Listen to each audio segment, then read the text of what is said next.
If you're like most of us parents, I'm sure you've wondered what exactly goes on when your teenage son or daughter goes out with friends for the night. Probably a lot more than they're telling you, and believe me, it's not like it was when you were that age. In fact, it's very different than it was just a few years ago. Now the teenage night out revolves around the internet, text messaging, cell phones, and constant motion. CNN's Keith Oppenheim found out firsthand by tagging along with some teens on a typical Friday night. Glenbard West High School in Chicago's western suburbs. I came here looking for two young people who I hoped would show me how technology has shaped and changed their social world.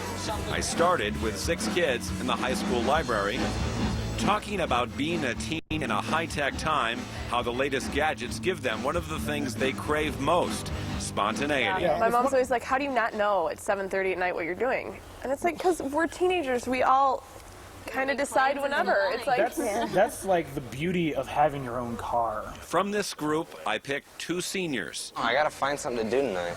Nate Larkin, a track star who runs hurdles the same way he runs his personal life, fast. He is tied to his cell phone. All my friends have Nextels. I mean, you can get on the walkie-talkie, you can get 30 of us in one spot in the span of 2 minutes. I also chose Laura Vassell, I have to go to sociology.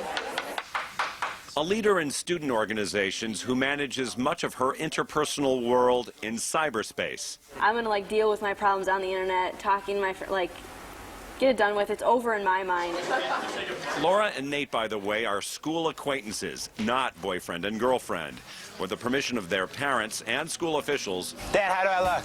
Nate and Laura agreed to take me and our news crews on a journey that would start at school on a Friday afternoon and go late into the night. At Glenbard West, the rules are clear. You know it's not allowed out in school.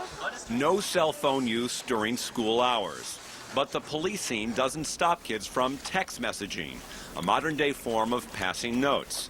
In study hall, Nate and his friend Jesse make social plans by texting. That is, until Nate tires of shorthand and makes a call. Chris,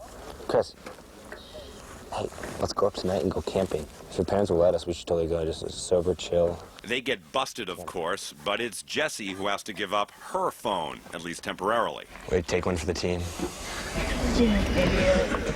Make no mistake, the loss of a cell phone is no minor thing. When school gets out, cell phones come out in force. Hello.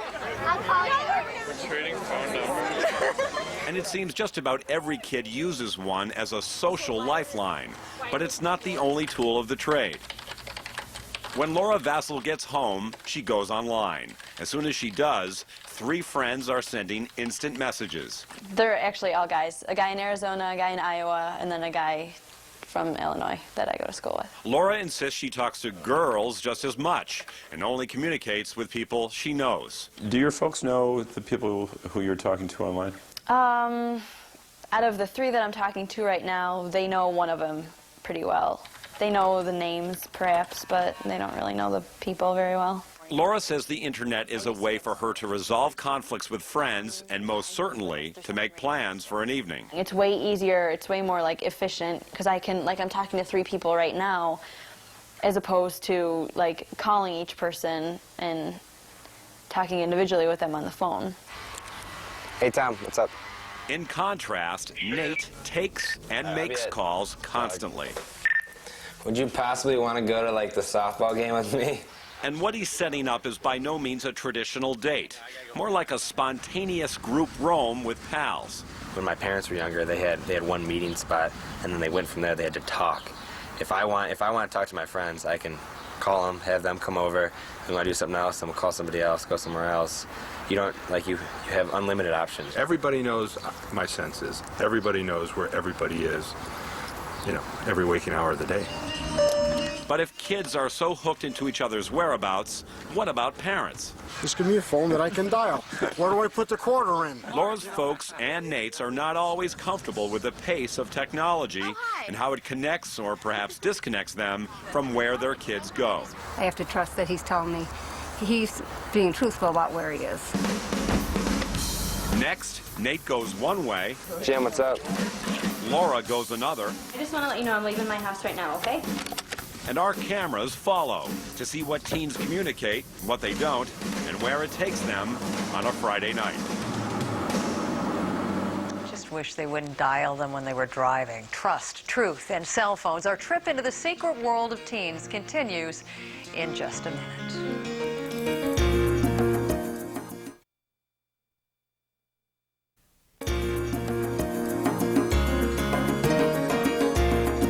Back with more of the secret lives of today's teenagers. You think that cell phones would make it a whole lot easier for parents to keep track of their kids? No. Instead, they've made it much more complicated. Here again is Keith Oppenheim, who spent a day and a night with some suburban Chicago teenagers.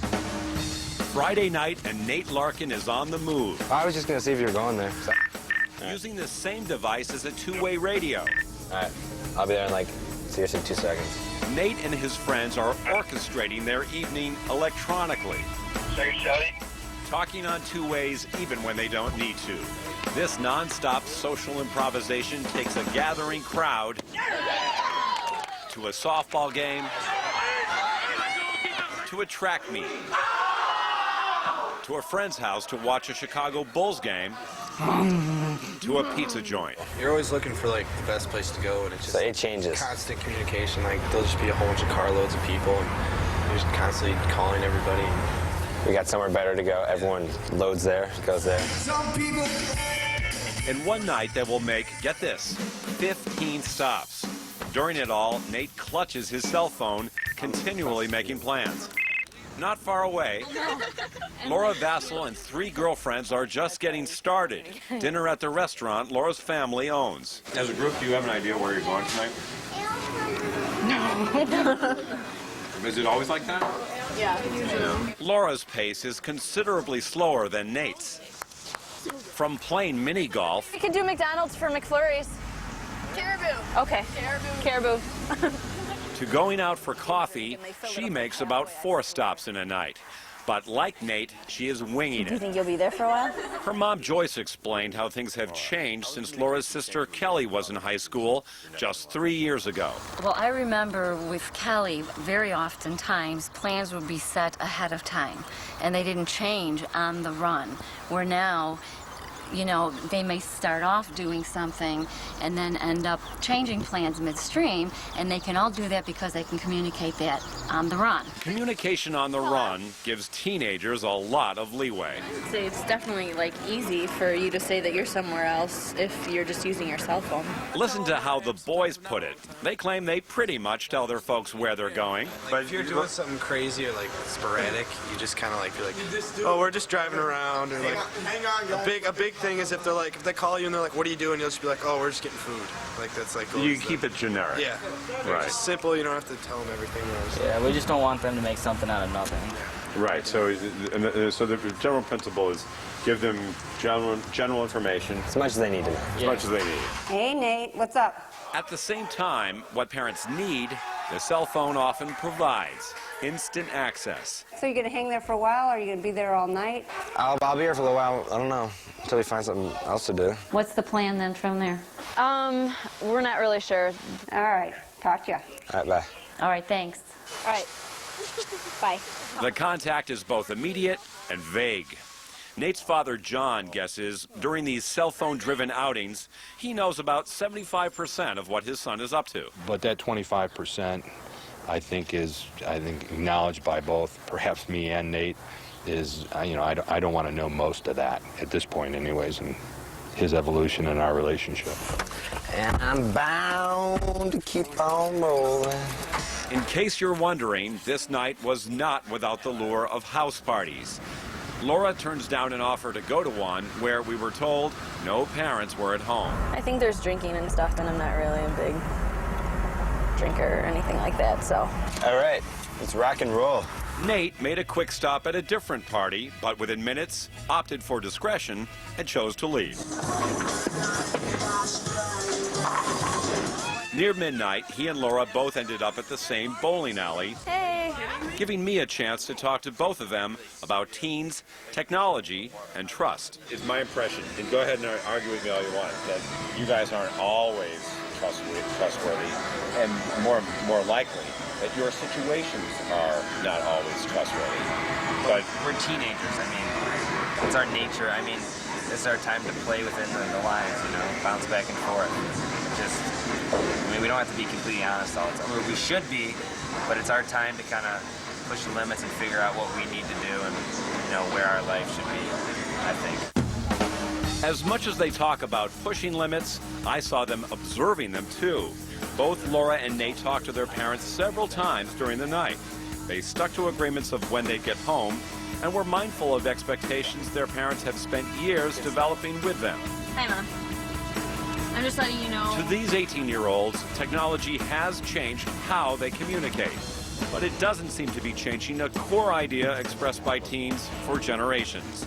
They want to be trusted to make their own calls. I have a really good relationship with my mom, and she trusts me, and I trust her to, like, let me make my decisions. And I feel like if I have that trust, like, with my kids and have that, like, open communication, I'm gonna worry a little bit, but I'll be like my mom. I'll be okay with, like, letting go even, like, a little bit at a time. We'll see. Keith Oppenheim with a glimpse inside the changing world of American teens, and you can only imagine who's paying for all those phone bills. Tonight we have a remarkable jailhouse interview with the bank robber who was turned in by his own sons. This is a story we've been following closely, and while we have heard from the sons who made the painful choice when they recognized their father in surveillance pictures, we have not yet heard from William Ginglin himself. 3 weeks ago, he was sentenced to 40 years in prison after pleading guilty to robbing 5 banks in the Midwest. Right now, his side in a surprising interview with Keith Oppenheim. It's tonight's Outside the Law. To his neighbors and friends in Lewistown, Illinois, William A. Ginglin was a solid citizen. A father of 4, a grandfather of 7, and a former Marine, he was well respected in this rural community. But for years, he had been keeping his real life a secret. And now he is a prisoner in a county jail waiting to be transferred to a federal penitentiary. At the age of 64, Bill Ginglin faces the likelihood he will spend the rest of his life behind bars. Hi. Howdy. I'm Keith. Bill. Nice to meet you, Bill. Nice to meet you.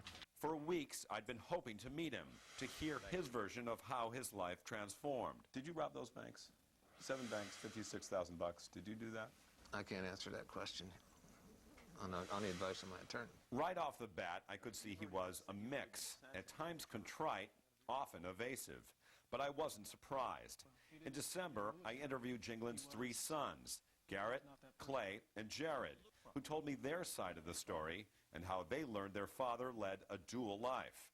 In the summer of 2004, Jared, a Peoria police officer, read a newspaper story about a serial bank robber in central Illinois. There was a reference to a website with surveillance photos. As soon as I read that, I went home and looked at the website, and sure enough, those pictures I had no doubt that it was our father. You know, wearing a mask and a hat and sunglasses, but we could tell it was him. Police say during a 9-month spree from 2003 to 2004, Bill Ginglin committed 7 bank robberies at gunpoint and single-handedly stole more than $56,000.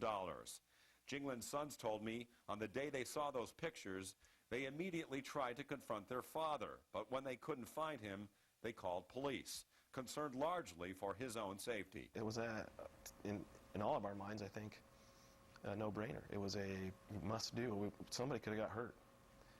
You know, he's out there breaking the law. He's going against everything we were ever told when we were kids.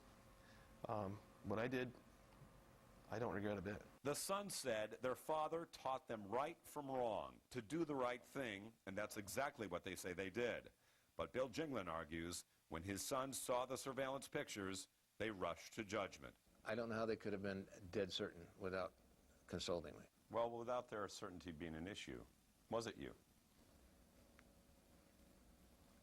According to the plea agreement, it was me.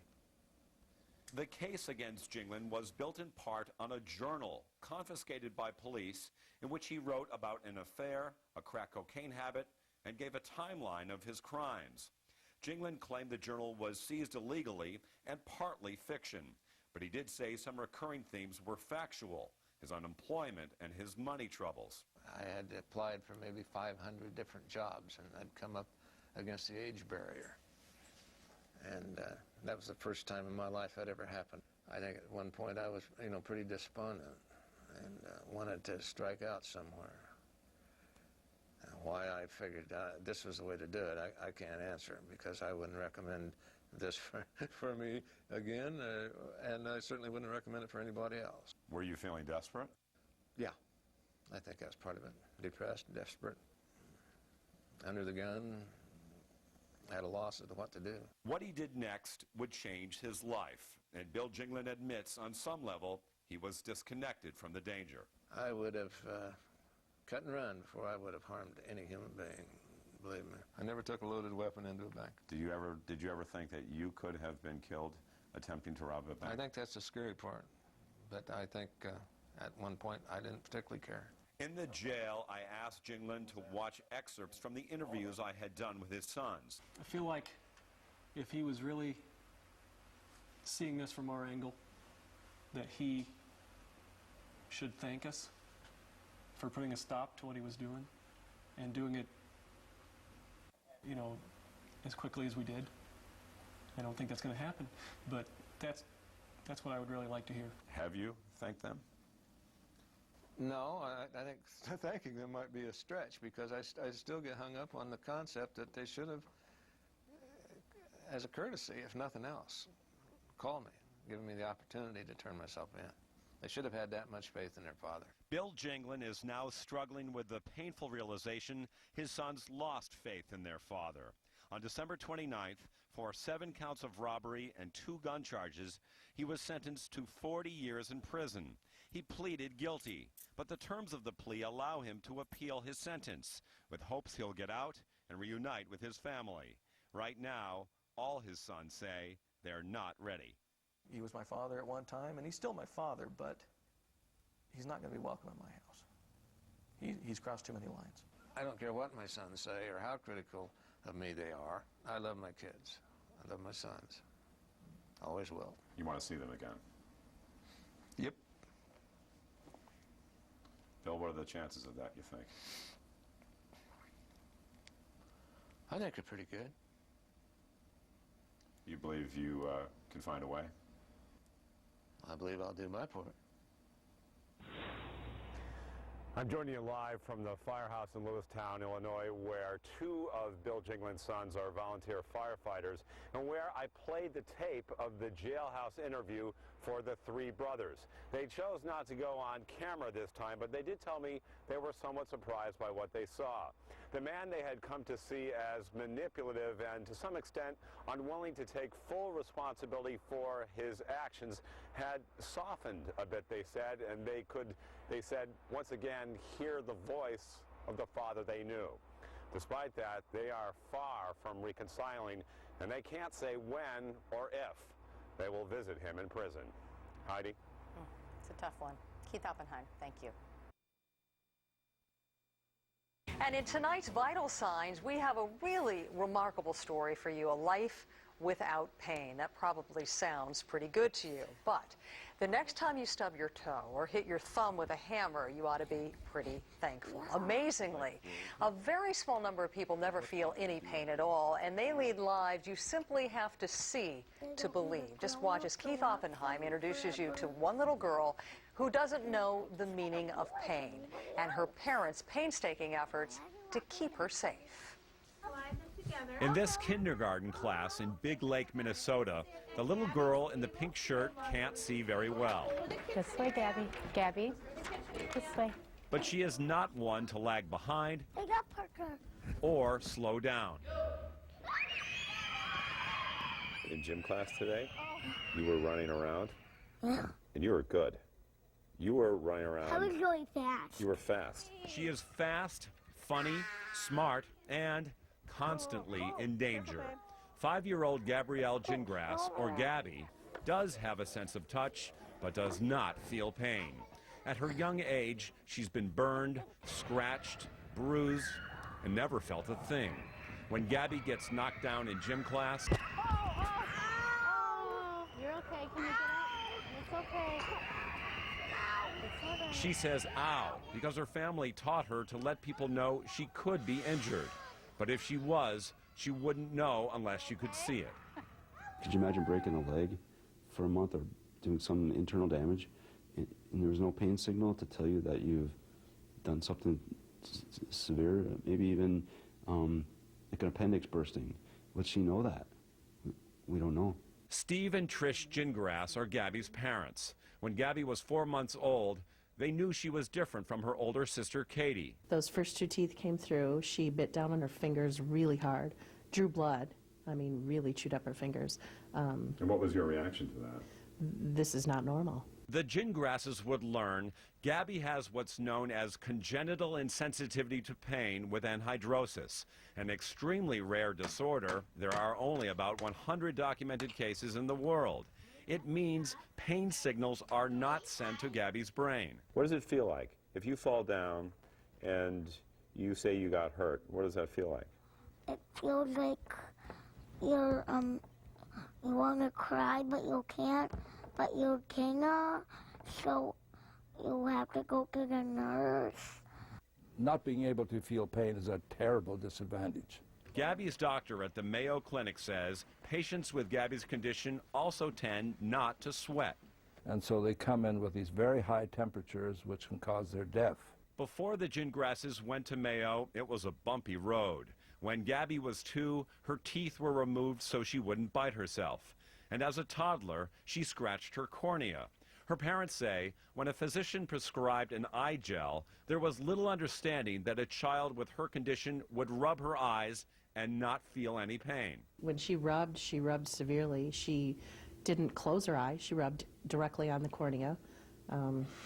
She didn't understand what was going on. In front of her parents' eyes, young Gabby was severely damaging her eyes, and no one was sure how to stop her. Doctors tried sewing her eyelids. They weren't completely shut. They were sewn completely shut. And so they keep all the moisture in and keep her fingers out and let her corneas heal. But when you don't feel pain, she ripped the stitches open. She literally grabbed her eyelids and pulled them open. After months of frustration, the Gingrasses followed their instincts and put goggles on Gabby. It worked, but Gabby's left eye was so infected it had to be surgically removed to prevent infection from spreading to the other eye. This one is my best eye. This one is the one that my dad had. What do you call the other eye? A prosthetic. Prosthetic, yeah, that's right. Gabby's functioning eye has poor vision, 20/200. Watch what happens when she shows me how well she can read. This is going to be right there. N. Okay, let's go to this one with a G. I can't do it. Yeah, you know why? Because it's far. It's far away. It's hard to see. Gabby's teachers at Liberty Elementary are helping. Hi, Gabby.